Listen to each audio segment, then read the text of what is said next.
last game I wanted to talk to you about, Tampa Bay Hey, visiting Detroit Lions, Monday Night Football. What love you that. think? You know what? Let's start with you. What you got?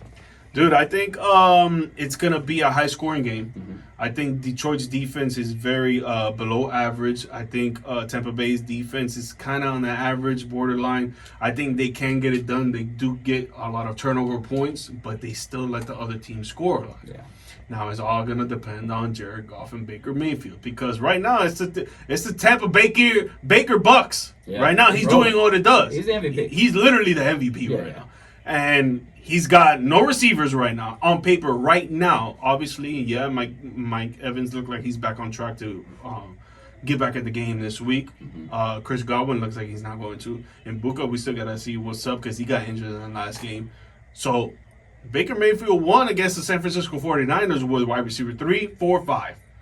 That's the only other team that's equally as injured, though. Yeah, true. What I hear. And Fred Warren got out. And he got hurt in the game also. He got hurt in the third quarter or something like that? Yeah. So I think it's going to come down to the offense. I think both defenses are not going to be able to stop these offenses. I think they're 1 and 2 when it comes to scoring, or 1, 2, 3 when it comes to scoring, because I know the Dallas Cowboys are up there too.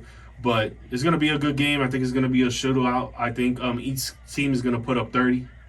And I think Tampa Bay is going to pull out with it, man. I really think that they're going to pull out with it. I think Detroit's going to give them a show.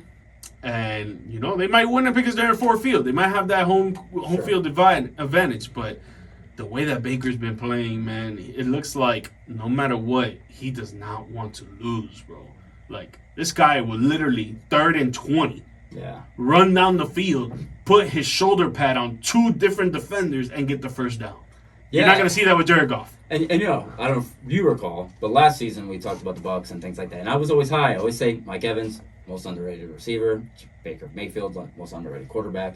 I love all of it. I do think Detroit will win this game just because I think eventually that has to catch up to you, right? You know, and I don't think that if this was, you know, one of these iffy teams, Denver or somebody like that, that's a middle of the packer that has ability to be good but doesn't always show up, sure. But Detroit's been pretty consistent. Mm-hmm. You know, like I said, I think they're second in points per game, so they're going to score consistently.